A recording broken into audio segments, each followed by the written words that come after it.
So I'm going to show you how to make this GIF and this GIF.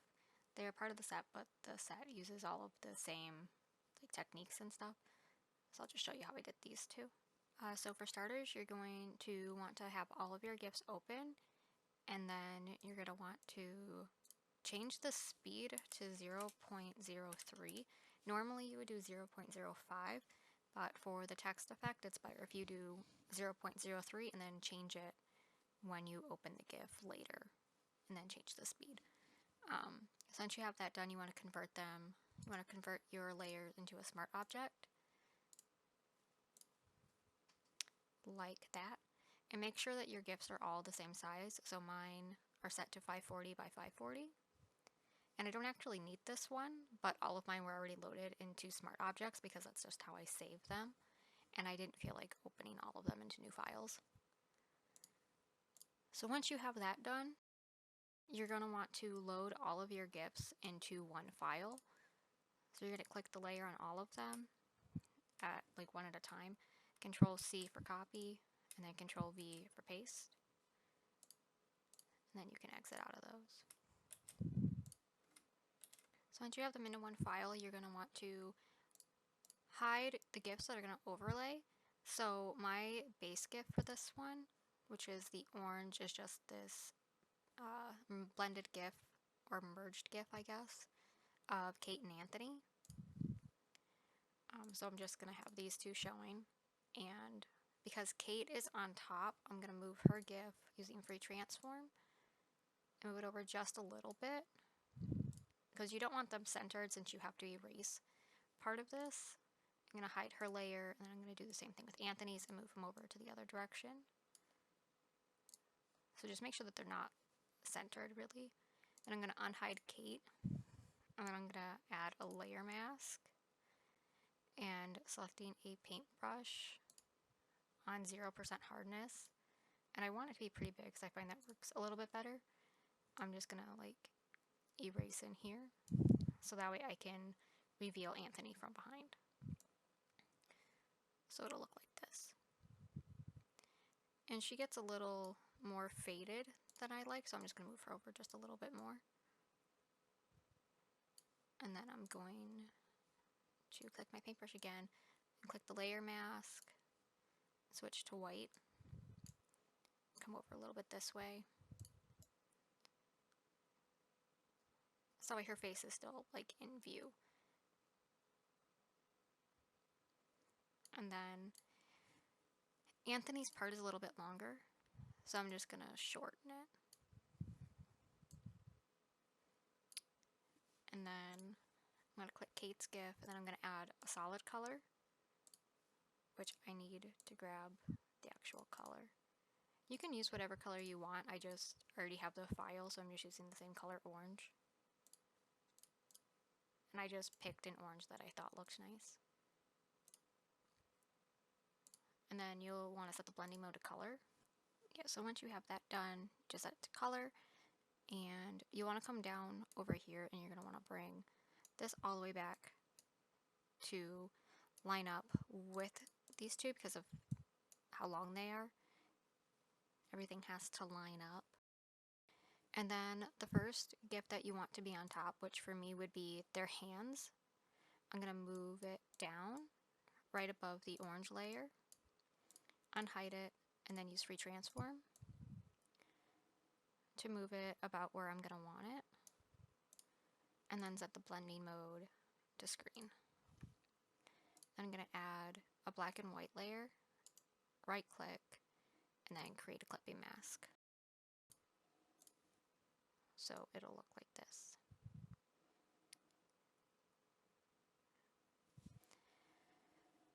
And then for the GIF that goes on top of Anthony's jacket, I'm going to unhide it, set it to screen, add a black and white layer,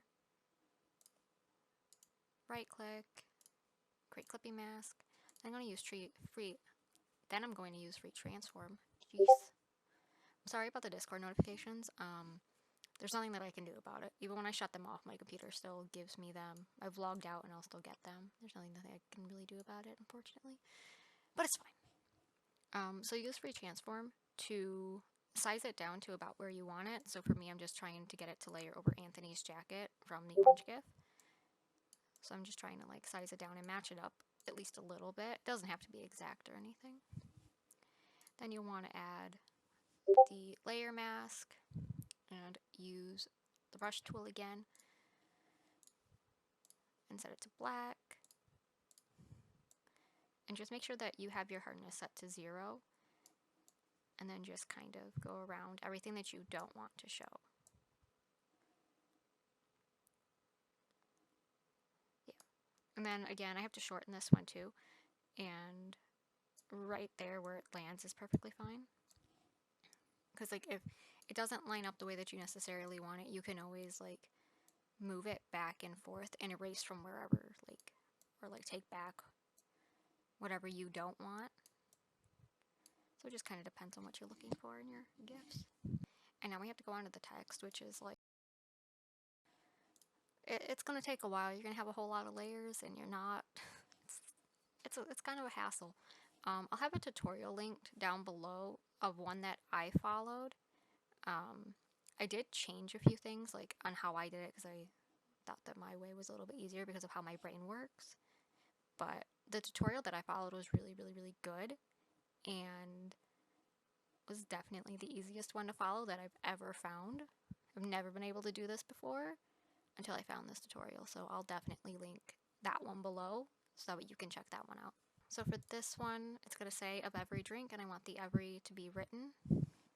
So I'm just going to type out of, set it to white, and then I'm just going to type out drink down below. I'm going to type out the every. If I shut my caps lock off, and then I'm going to go to the font that I had last time, which was Indigo Forest, and I'm going to move it over, so that's fine. And you're going to want to arrange your text exactly how you're going to want it, because if you don't and then you want to change it later, it's going to be much more work than you might want to actually put in. So I definitely recommend just setting up your text already how you want it, have everything kind of like set in stone. I think I had actually meant to center this on the original GIF, and then I didn't do that, and I was simply too lazy to go in and fix it because I didn't think about the fact that I would have to change everything. And then I just add a drop shadow and a stroke real quick to oven drink.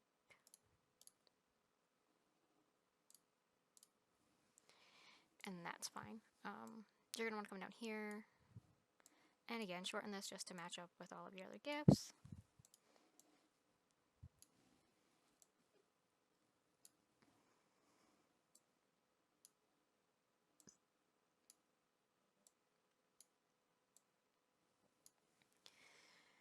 So for the word every that we're working with, you're going to want to kind of hold on to this. This is just like a base, I guess, of where every letter is going to go. So you're going to type out every letter individually. Maybe. And then you're going to move that letter on top of your original layer and match it up as much as you possibly can. You can also use free transform to do this, but I'm trying not to save time.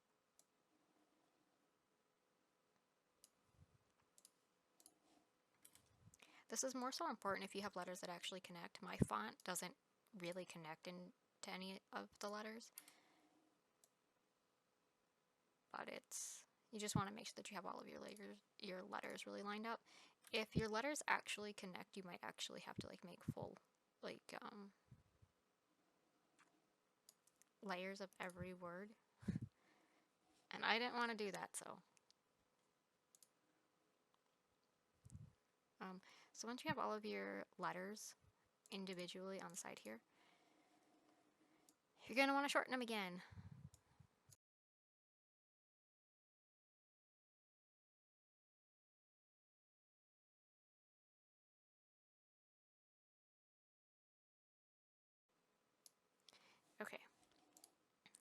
So now that you have that ready, you can hide the word itself. And then you're going to want to right click all of the letters and then raster size type. And you want to do that with all of them.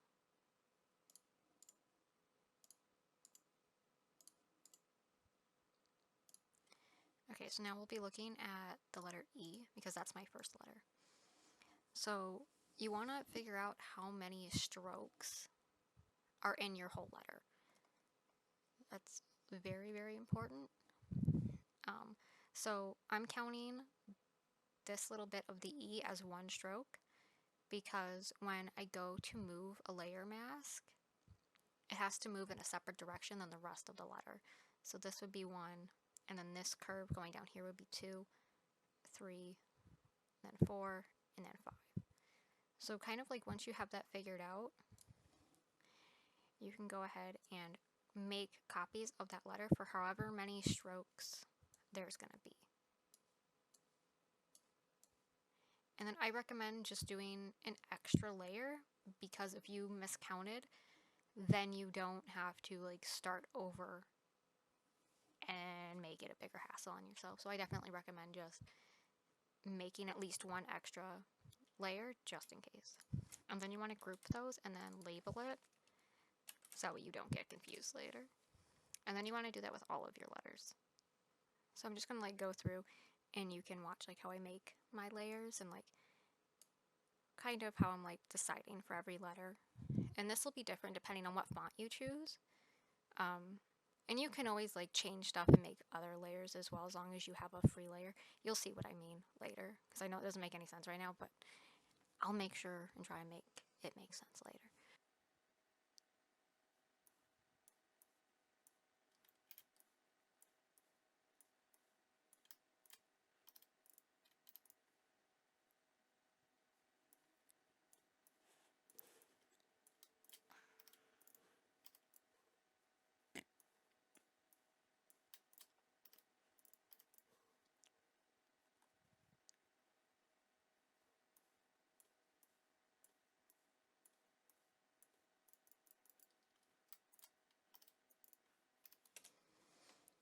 Okay, so once that's done, you're going to be working down in here and up here.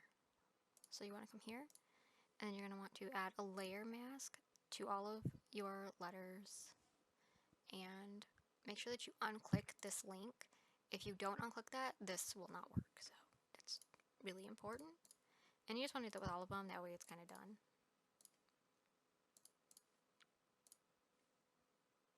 And then you're going to unhide everything besides the first layer. And you're going to make sure that you have your layer selected, not the layer mask. And then you're going to come down here and make sure this is open here. And then you're going to need a little eraser. And you're going to erase everything besides your first stroke. So this is going to be my first stroke, so I'm going to take this and I'm just going to erase everything besides that.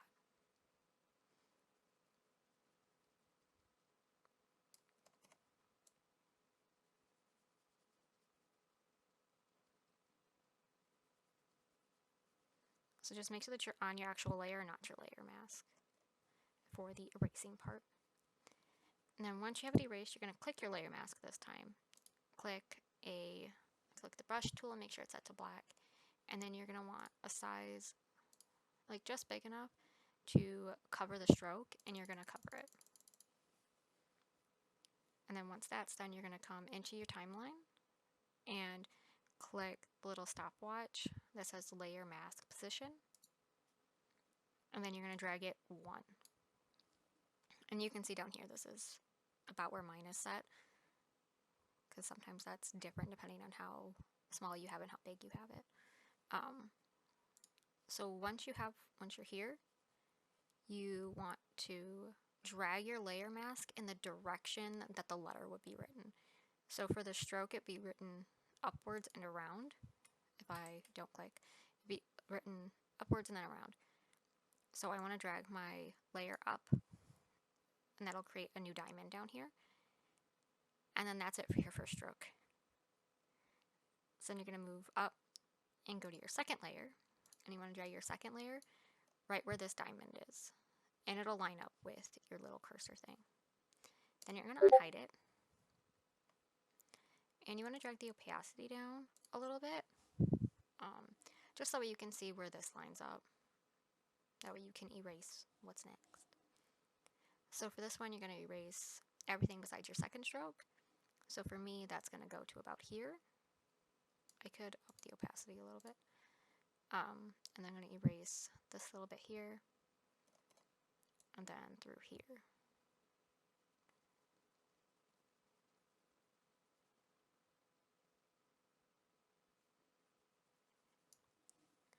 And then drag the opacity back up. And go to your layer mask again, the brush tool. You have to make it a little bit bigger. And we're going to cover it. And then go down to your timeline, click layer mask position, drag it one again, and then drag in the way that the letter would be written. So I'm going to drag mine down and a little off to the side.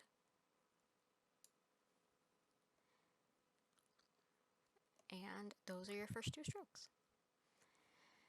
So now you have to move on to your third stroke.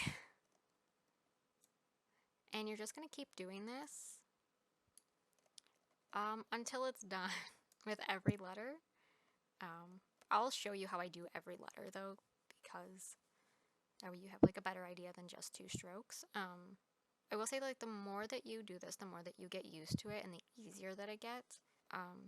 Just make sure that you're also coming down here and shortening these to match up with the length of your GIF. Because when you move them, it, goes longer.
And you can unhide your layers as like you need to make sure that you're actually getting like the right stroke covered. What? Let's make sure you have your layer mask selected, because I consistently forget to always have that selected.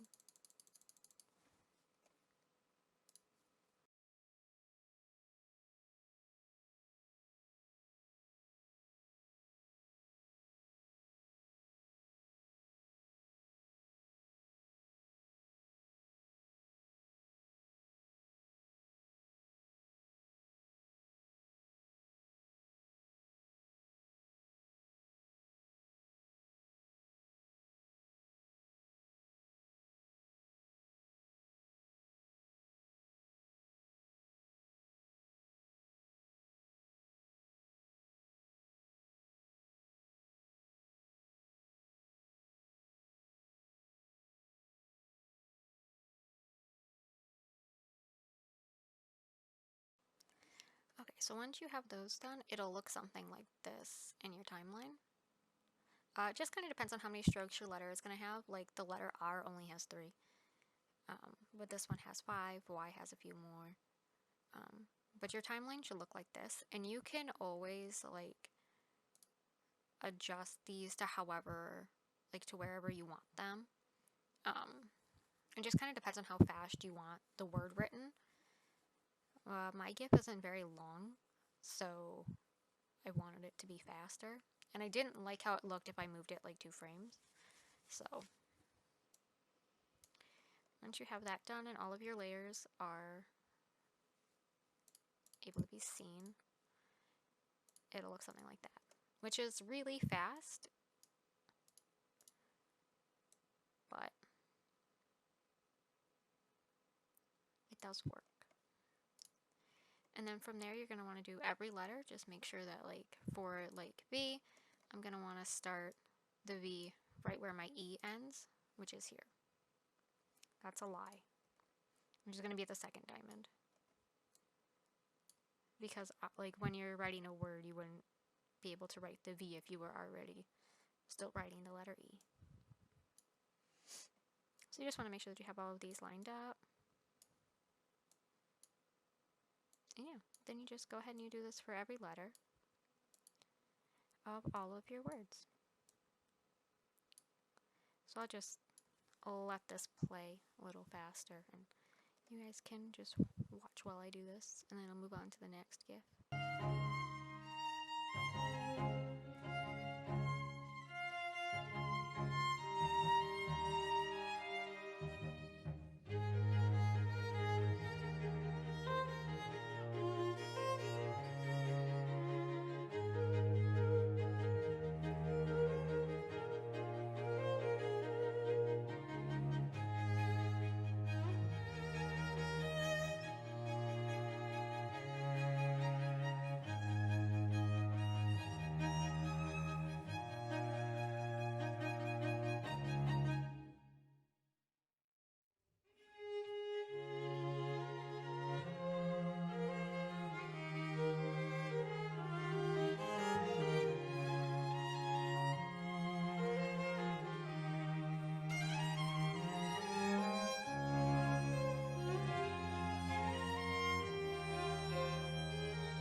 So once you have all of your letters done, it will look something like this.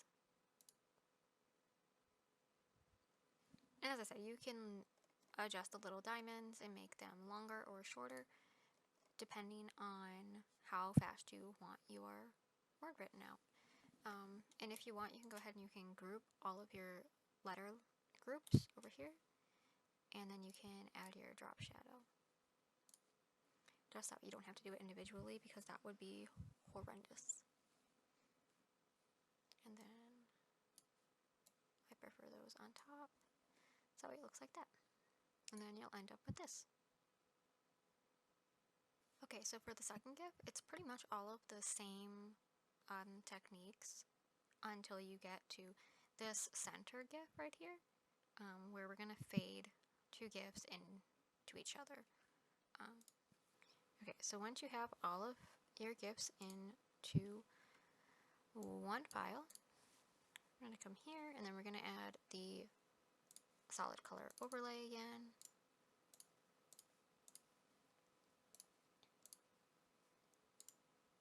And you can mess around with this too, and like just pick whatever blending mode will work best for you. I just have always really liked how color looks. Make sure you're making everything the same length. I know I have to go and I know I have to shorten that one, but it's fine for right now. And we'll go with the GIF that is here at the bottom. We'll go ahead and we'll work on that one. So we're going to use retransform and make it a little bit smaller. And then set the blend mode to screen. Add a black and white layer on top. And then create clipping mask. I don't know why I always have the wrong layer selected.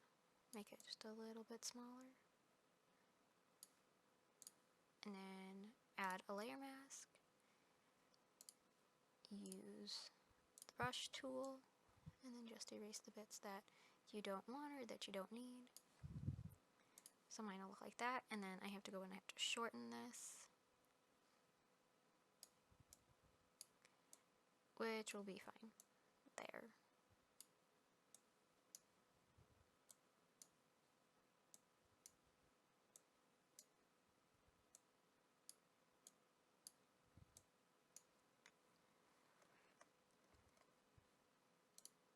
So far it looks like this.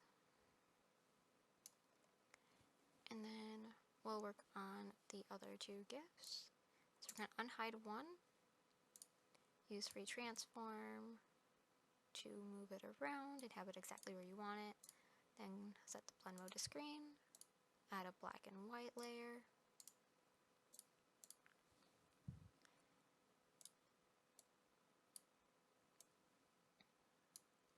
And we just need that black and white layer is the same length as this one. Make sure that the two that you're like blending into each other to get the fade, make sure that they are shorter than the actual span of your GIF, because you don't need either one of them to run the whole length. And then I'm going to go ahead, I'm going to do the same thing for this one. Using retransform and just moving it around a little bit. Setting it to screen, black and white, and then create clipping mask. Okay, so then back to this first one. That's going to appear first. You're going to want to go into your video timeline where you can see opacity. And you're going to go about halfway of your GIF and then click the little stopwatch. Make sure your opacity is set to 100 over on your layers. And then you'll drag your cursor to the very end of it. And then set your opacity to 0. And then you'll want to drag your second GIF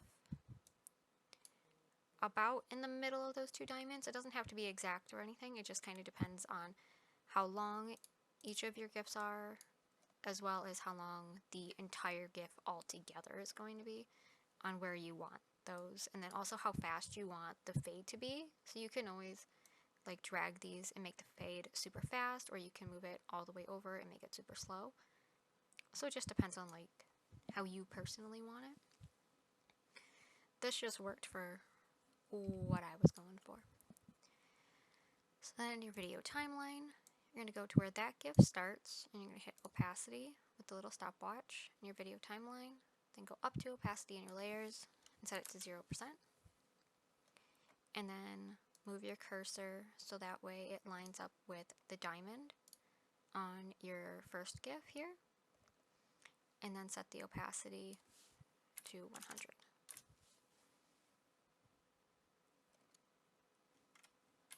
Make sure you have the right layer selected, unlike what I just did, because then it doesn't work. So when you have the right layer selected, then set the opacity to 100. And it'll look like this. And that's pretty much it. And then you can go on to add your text, which I don't really want to do again, because then I would have done it like 4 times, and I don't want to do it again. But that's all that there is to that one, so I hope this helped. So thank you. Okay, bye.